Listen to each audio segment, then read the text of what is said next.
어느 산골의 수련원으로 2주 동안 합숙 훈련을 가게 됐는데요. 옛날에 그렇게 많이 했어요. 그건 바로 야간 담력 훈련이었습니다. 흔적은커녕 불빛 하나 없는 산길을 달리다가 정체 모를 야생동물의 울음소리가 들려올 때면 뭐야? 눈을 질끈 감고 전속력으로 달리기 바빴습니다. 근데 하루는 이 산 중턱 정도에 올라갔을 때였나? 둘, 셋, 넷, 하나. 어디선가 이 고소한 약간 기름 냄새가 나는 거예요. 야 이거 부침개 냄새 아니야? 여기서 나는 것 같은데? 이 냄새에 이끌려 홀린 듯 샛길로 들어섰습니다. 이런데 집이 있었네? 저희는 일단 좀 떨어져서 조심스레 안쪽을 살폈습니다. 빈집인가 싶어서 좀 더 가까이 다가가려던 그 순간 할아버지 한 분이 나오시더라고요. 무언가를 꺼내서는 할아버지 신발 옆에 조심스레 올려두셨습니다. 여자 구두였습니다. 다시 밖으로 모습을 드러낸 할아버지 손에는 이 음식이 한가득 차려진 밥상이 들려 있었습니다. 결국 참지 못하고 할아버지네 마당 안으로 돌아섰습니다. 저 이상한 애들 아니고요. 고등학교 야구 학생들인데요. 배가 고파서 그런데 밥 좀 얻어 먹을 수 있을까요? 처음엔 경계하는 듯 바라보시더니 그래. 아유, 들어와라. 감사합니다.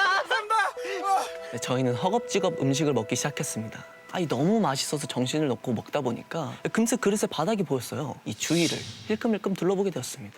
이 방 안에는 이 작은 이 제사상 말고는 이 살림살이가 보이지도 않더라고요. 근데 사진은 따님이신가 봐요? 제사상 위에는 어떤 여자의 사진이 놓여져 있었어요. 이 할아버지의 따님인가 싶었죠.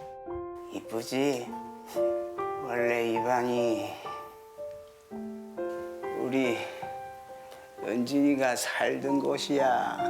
너무나 애틋해 보이는 할아버지의 표정에 좀 괜한 이야기를 한 건가 싶어서 좀 죄송한 마음도 들었습니다. 잠시 후 배부르게 식사를 마친 저희는 감사 인사를 하기 위해 자리에서 일어났어요. 그런데 그때 학생들, 그 학생들은 소원 같은 거 없나? 네? 소원? 소원이요? 이 할애비가 소원을 이루는 방법을 알거든. 근데 이게 4명이 있어야 되는 거야. 우리 4명이니까는 우리 한번 해보지 않을래? 게임 아니야? 분신사바 같지? 저희가 이 밥을 또 푸짐하게 얻어 먹었던 터라 이 할아버지의 제안을 또 거절하기가 좀 그렇더라고요. 할아버지는 이 방 안에 저희를 세워두고는 3가지 규칙을 설명해 주셨습니다.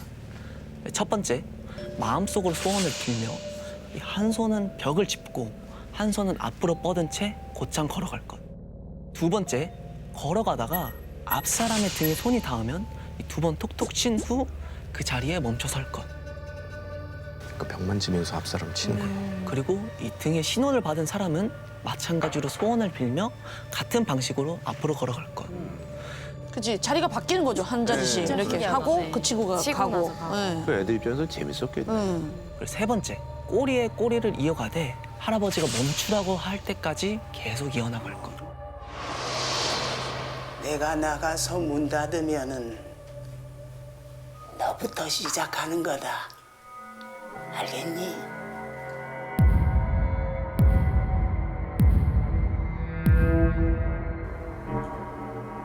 네.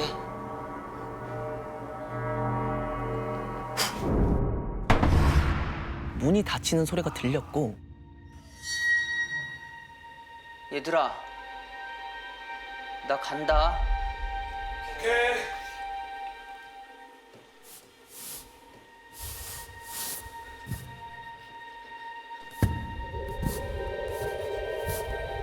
저는 칠흑 같은 어둠 속에서 이 더듬더듬 벽을 짚으며 걷기 시작했습니다. 8걸음쯤 걸을 때였나? 손에 준영이의 등이 닿았고 그 자리에 멈춰섰습니다. 슥슥 이 준영이가 벽을 짚고 앞으로 나아가는 소리가 들렸어요. 저희는 오로지 서로의 등과 손바닥의 감각에만 의존한 채 깜깜한 방 안을 말없이 돌고 또 돌았습니다. 아니, 처음에 몇 번 하다 끝나겠지 싶었는데 아무리 걷고 또 걸어도 할아버지가 그만하라는 말씀을 안 하시는 거예요. 오, 지겹지. 이제 슬슬 숙소로 돌아가야 할 텐데. 할아버지를 부르고 싶어도 말하면 안 된다고 신신당부하셨던 터라 이러지도 저러지도 못하고 있는데. 어? 잠깐만. 뭔가 이상한데? 이게 4명이서 릴레이가 가능한가? 왜 말이 안 되지? 이 첫 주자였던 제가 앞으로 나아가서 준영이 등을 치면 준영이는 걸어가서 민우 등을 칠 테고 민우는 다시 윤기 등을 치게 되잖아요. 그럼 윤기가 칠 사람이 없잖아. 그런데 윤기가 앞으로 갔을 땐 등을 칠 수 있는 사람이 없지 않나 싶더라고요. 아, 이게 도는 게 아니라 멈춰야 되는구나. 멈춰야죠. 끝나야 되는데. 근데 계속 어떻게 한 거야? 그럼 여태껏 내 등을 쳤던 사람은 누군 거지? 손끝에 닿는 순간 몰려오는 이 차가운 느낌. 저는 겁에 질려서 천천히 뒤를 돌아봤고 거기엔 아무도 없었습니다. 그 딸인가 봐. 딸인가 봐.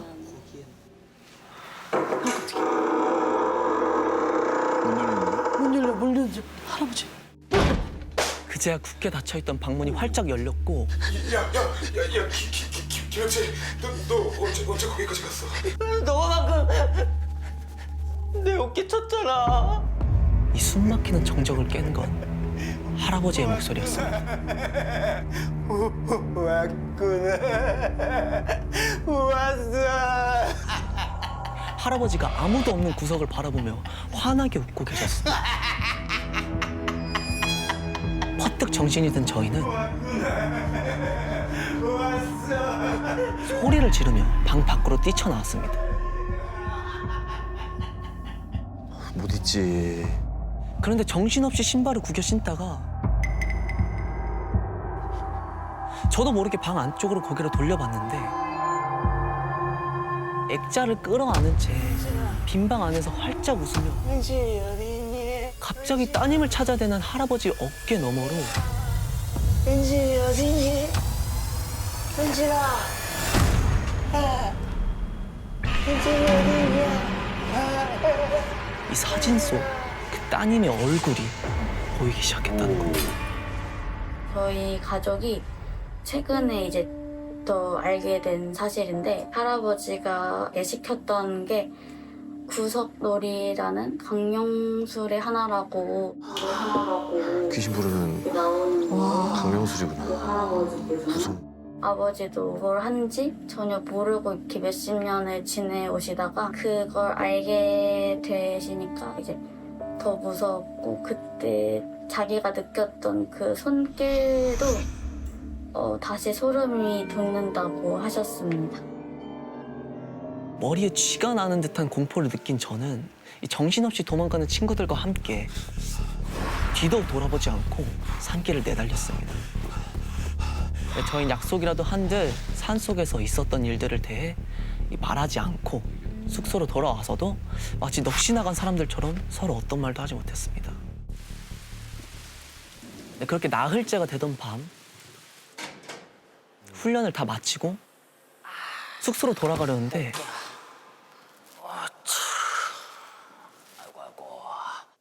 도망쳐. 저밖에 없는 복도에서 어디선가 이 여자 목소리가 들려왔어요. 안 돼. 돌아보지 마.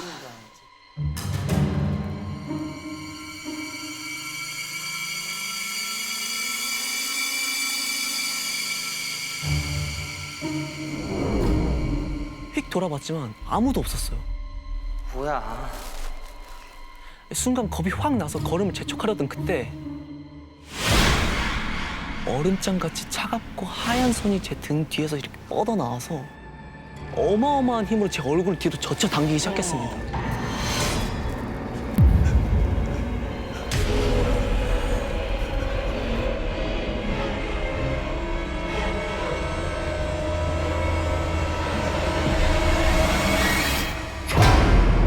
할아버지가 들고 있던 그 액자 속 여자의 얼굴이었습니다.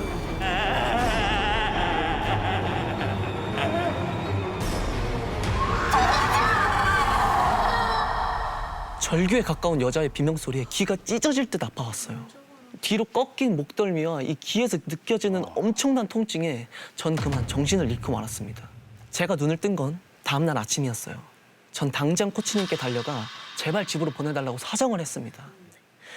코치님은 제 상태가 심상치 않다는 걸 느끼셨는지 수련원 관리실에 전화기를 빌려 저희 부모님께 연락을 해주셨어요. 그런데 그때 옆에서 통화 내용을 가만히 듣고 있던 관리인 아저씨가 펄쩍 뛰며 놀라시는 거예요. 학생, 산에 갔었어? 네. 왜요? 아니, 몇 년 전에 이 동네에 처녀 하나를 납치해서 못쓰질 한 놈, 그놈이 진역 살고 나와서 혼자 그 산에 들어가 살고 있잖아 지금.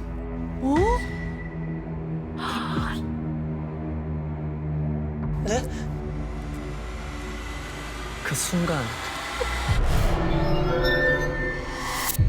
따님이신가 봐요? 이쁘지? 은진아, 은진이 어딨니? 은진이 어딨니? 은진아. 당시 18살이었던 소녀를 납치한 그 놈은 바로 할아버지였습니다. 어머. 네, 저희 야구부는 그 즉시 훈련을 중단하고 복귀했습니다. 네, 집으로 돌아온 후 다행히도 그 여자는 더 이상 제 앞에 나타나지 않았어요. 저희에게 구속놀이를 시켜 여자의 혼이라도 끝까지 불러내는 것. 그게 결국 할아버지의 소원이 아니었을까요?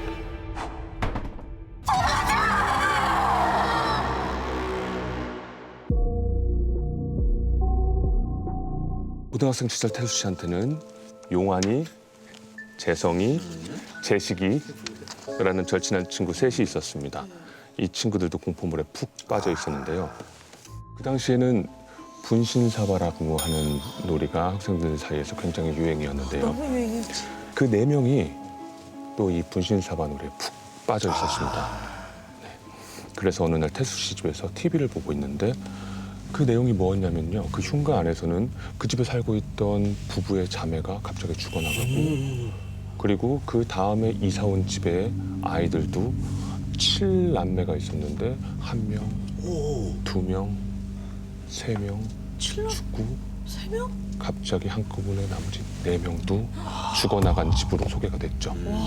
그래서 이 집은 아이가 죽어나가는 집이라고 방송에 소개가 된 거죠. 이걸 본 아이들이 아, 우리 저기서 분신사바를 해보면 재밌지 않을까 안돼 진짜 위험해 하지 마. 라는 생각으로 철부지들이네. 준비를 하기 시작한 거죠.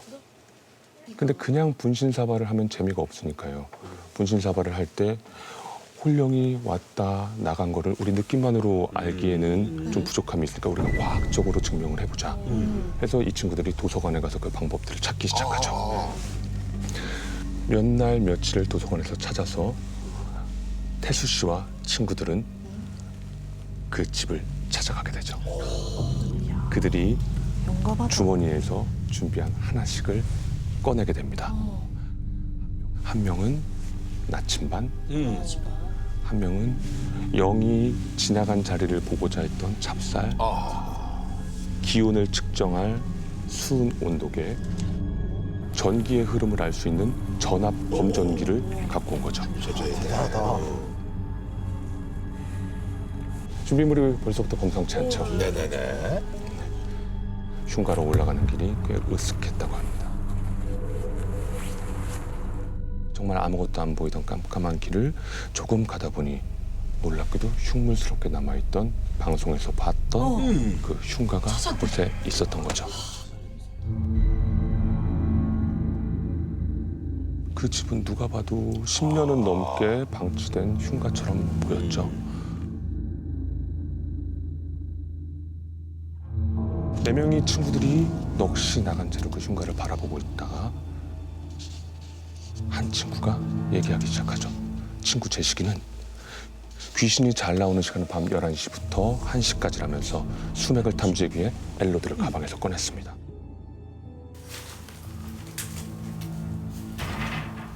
그러다가 뭔가 홀린 듯이 그 집으로 들어갔더래요. 뒤따라서 태수 씨와 나머지 친구들도 집 안으로 들어갔는데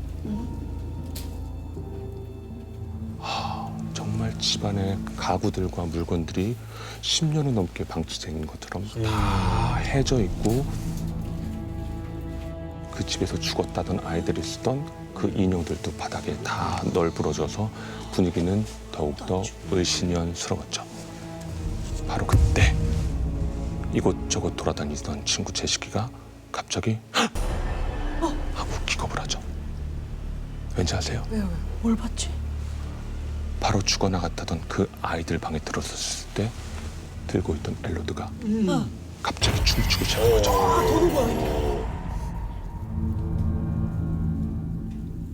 무섭게 왔다리 갔다리 격렬하게 춤을 추던 엘로드가 잠잠해졌다가 다시 갑자기 흔들리는 거였죠. 예. 그 방을 태수 씨와 친구들은 분신사바의 장소로 정했습니다. 아우 얘네 왜 이래 진짜.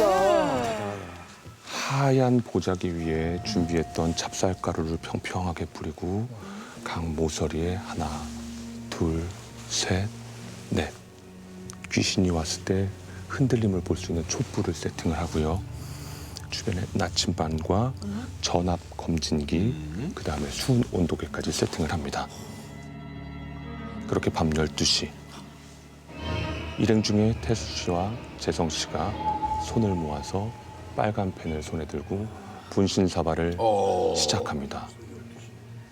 분신사바, 분신사바, 오이떼, 구다사이. 분신사마, 분신사바, 저 말 자체가 무서워. 오이떼, 구다사이. 오셨으면 크게 원을 그려주세요. 하고 말이죠.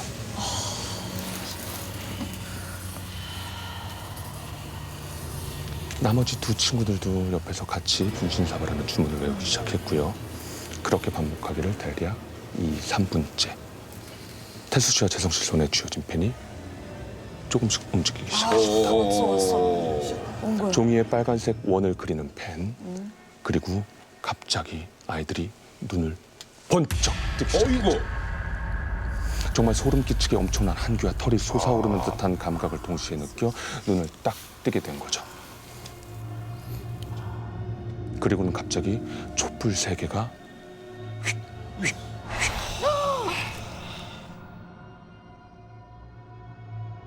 그 모습이 나도 또 촛불이 꺼졌다고? 세 갠데.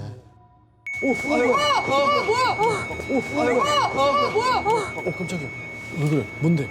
그리고 들린 이 전압 검진기. 이 전압 검진기 소리가 귀를 찌르듯이 그 공간을 울렸고요. 너무 무서워서 옴짝달싹 못한 채 눈치만 보고 얼어있던 그 순간 다시 한번 음산한 기운이 태수 씨 일행을 스쳤고 그들은 믿을 수 없는 광경을 목격합니다. 뭘? 태수 씨가 챙겨온 20개의 온도계가 미친 듯이 내려가는 것을 보았고요. 입에서 할 때 하얀 입김이 나오기 시작한 거였습니다. 그날은 저녁 기온이 25도를 웃도는 한여름 밤이었는데도 말이죠. 말이 안 된다. 설명이 안 된다. 그걸 보고 일행 모두는 모든 걸 다 내팽개치고 혼비백산돼서 그 집을 도망쳤고요.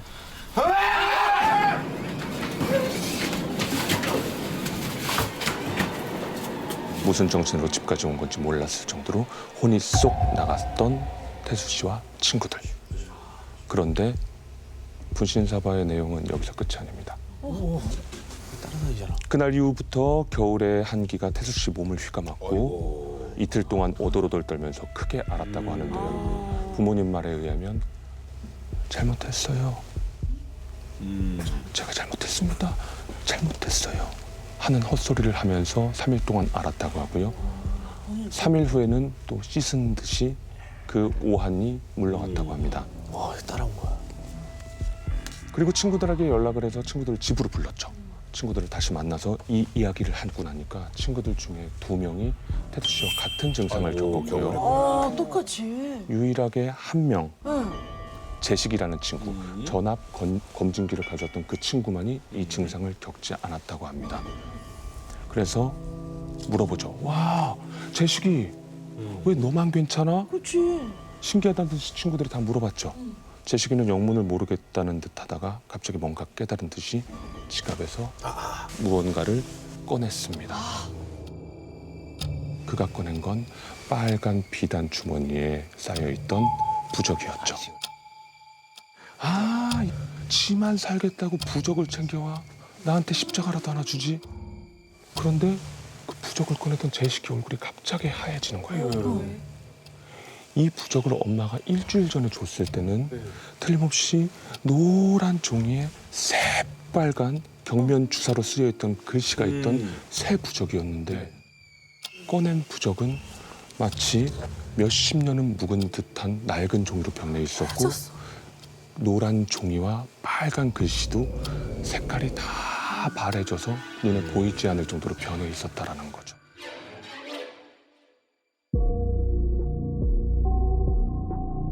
내 영혼이 인형에 깃들게 하고 난 다음에 뾰족한 물건으로 인형을 찔러요. 그리고 나는 숨습니다. 그러면 공격당한 이 인형이 화가 나서 자신을 찌른 사람을 찾아다니는 거예요.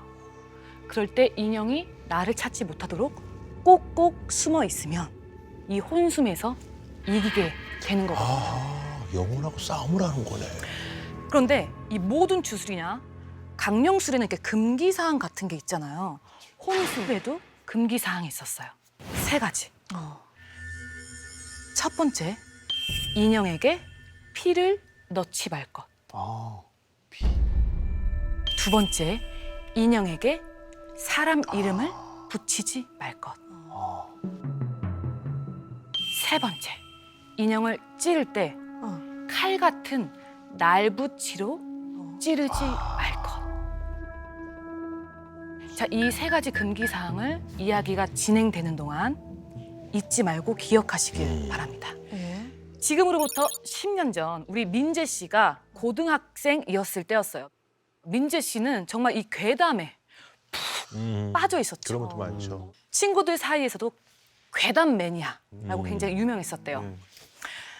어느 날 우리 민재 씨가 막 또 새로운 주술이 없나? 인터넷에 막 검색하고 있는데 우리 민재 씨의 가슴을 뛰게 하는 제목이 하나 있는 거예요. 그렇죠? 절대 따라하지 말 것. 혼자 하는 술래잡기 후기. 그러니까 얼마나 궁금해요. 바로 클릭을 딱 해봤더니 따라하지 말라면서 너무 자세하게 나와 있어. 하는 방법이 막 나와 있더래요. 따라오고 싶겠다. 더 하고 싶죠. 야, 이거 대박이다. 이거 나 꼭 해봐야겠다. 이거 자세히 읽어보니까 무서운 내용들이 점점 나오기 시작하더래요. 최악의 경우 이 인형에게 내 영혼을 뺏길 수 있다. 이런 얘기를 또 들어보니까 아무리 괴담을 좋아하는 민재 씨도 조금 무서운 거예요. 어떡하지? 어떡하지 하다가 민재 씨 친구 중에 희준 씨라고 민재 씨처럼 괴담을 굉장히 좋아하는 친구가 있었어요. 그 친구랑 같이 하면 되겠다. 근데 민재 씨의 속내는 또 다른 이유가 있었는데 우리 희준 씨 어머니가 무당이신 거예요. 그럼 약간 그 끼가. 혹시나 주술이 잘못되면 우리 어머니가 이제 좀 커버를 안전판으로. 안전하게 좀 해주지 않으실까 이런 생각을 한 거죠. 희준 씨는 생각보다 쉽게 이 제안에 응하게 됐어요. 근데 때마침 우리 희준 씨네 어머니가 구 때문에 지방에 내려가신 거예요. 찬스네. 희준 씨네 집에서 이제 주술을 할 건데 너무 완벽한 타이밍이잖아요. 그렇죠. 거사를 치르는 당일날 이제 민재 씨가 여러 가지 재료를 가지고 희준 씨네 집에 도착했어요. 챙겼어? 아이, 다 챙겼지. 빨리 들어와. 알았어. 민재 씨가 야, 준비됐지? 준비됐지. 그리고 우리 엄마 부적 몇 장 이렇게 훔쳐왔어. 부적 얘기를 들으니까 민재 씨가 갑자기 용기가 확 쓰는 안심이 거예요. 되니까. 일단 두 사람은 인형의 배를 갈라서 안에 있는 솜을 빼냈어요. 그리고 미리 잘라둔 이 손톱을 집어 넣으려고 하는데 민재 씨가 속으로 이거 원래 혼자 하는 주술인데 둘이 했다가 망하는 거 아니야? 싶은 거예요. 뭔가 더 강력한 주술, 강력한 주문이 필요할 것 같아서 우리 여기다 피 넣자. 야, 피는 넣지 말라고 했잖아. 야, 원래 주술엔 피가 들어가야 더 강력해지는 거야. 조금만 넣자. 넣지 말랬잖아, 첫 번째. 애들이 야. 다 그래요. 아까 말씀드렸잖아요. 금기사항 첫 번째, 인형에게 피를 넣지 말라. 민재 씨는 일부러 손끝을 바늘로 찔러서 피를 냈어요. 그리고 이 손가락에 난 피와 손톱을 같이 인형 배에 넣고 빨간 실로 꿰맸어요. 아, 맞다. 우리 이 인형의 이름을 뭐라고 하지? 이름 붙이면 안 되는데. 이름 붙이. 자, 민재, 희준, 민희로 하자. 야, 사람 이름 붙이면 안 된다니까. 이름을 붙여야 더 강력해지는 거야. 민희라고 하자. 알았어. 기억나시죠? 두 번째 금기사항. 네. 이름을 인형에게 사람 이름을 붙이지 말 것까지 어기게 된 거예요. 세 번째 하나 남았는데. 이제 화장실로 가서 두 사람의 영혼이 깃들 이 인형을 세숫대야에 넣고 물을 받습니다. 네. 그리고 민재 씨는 온 집안의 불을 다 껐어요. 그리고는 거실에 있는 TV만 이 신명 현상을 관찰하기 위해서 켜뒀어요. 이제 모든 준비는 끝났습니다. 본격적으로 영혼을 깨우기만 하면 돼요. 3시가 되자마자 민재 씨는 이렇게 외치기 시작했어요. 첫 번째 술래는 민재, 첫 번째 술래는 민재, 첫 번째 술래는 민재. 이렇게 술래를 3번 외치고 희준 씨도 똑같이 두 번째 술래는 희준, 두 번째 술래는 희준, 두 번째 술래는 희준. 그리고는 인형 앞에서 이렇게 외쳤어요.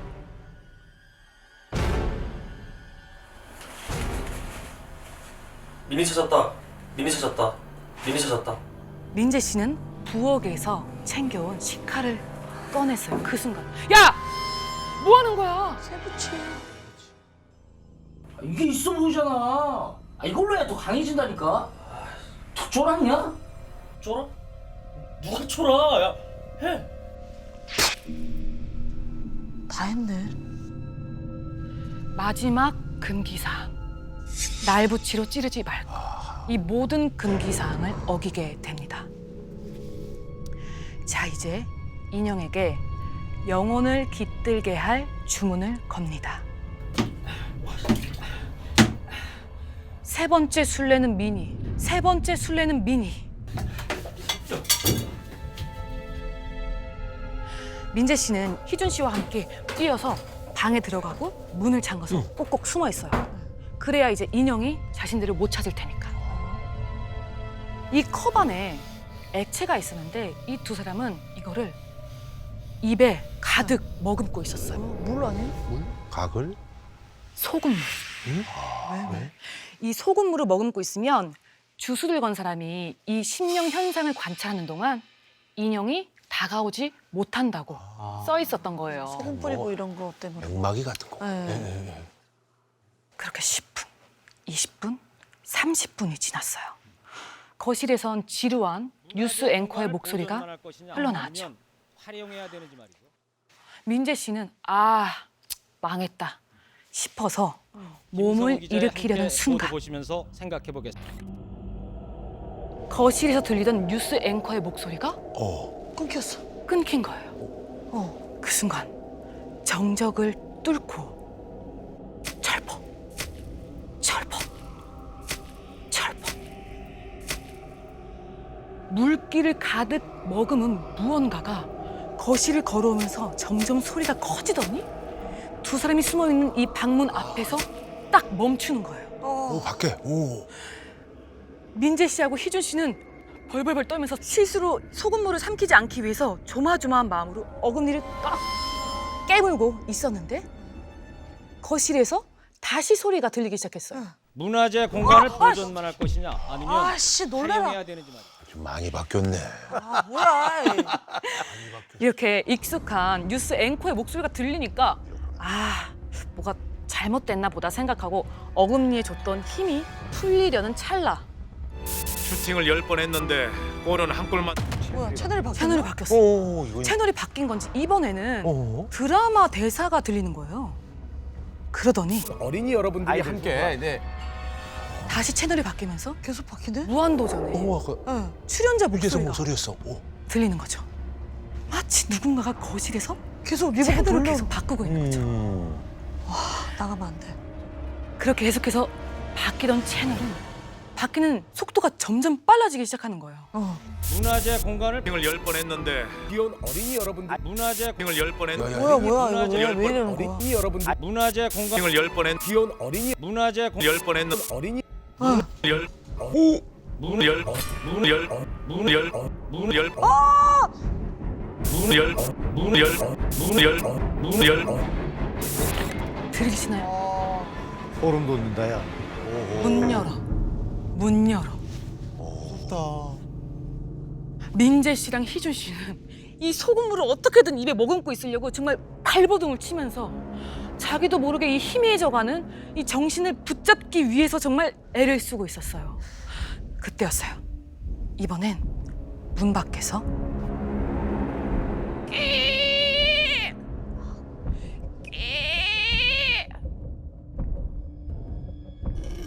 누군가가 날카로운 걸로 문을 긁는 소리였어요. 밖에 누가 있네.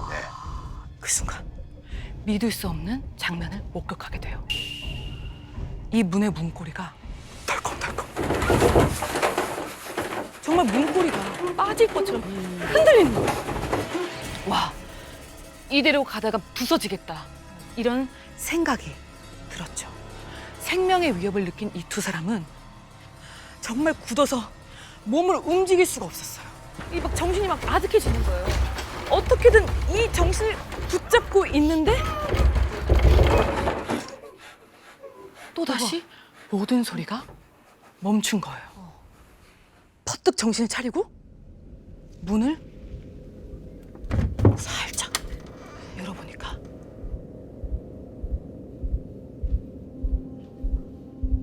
아무도 없는 거예요. 둘은 이제 화장실로 달려갔어요. 인형을 빼려고 딱 보니까 세숫대야에 넣어놨던 인형이 없어진 거예요. 내가 분명히 넣어놨던 이 인형이 없어지니까 얼마나 무섭겠어요. 왔나? 어디 갔어?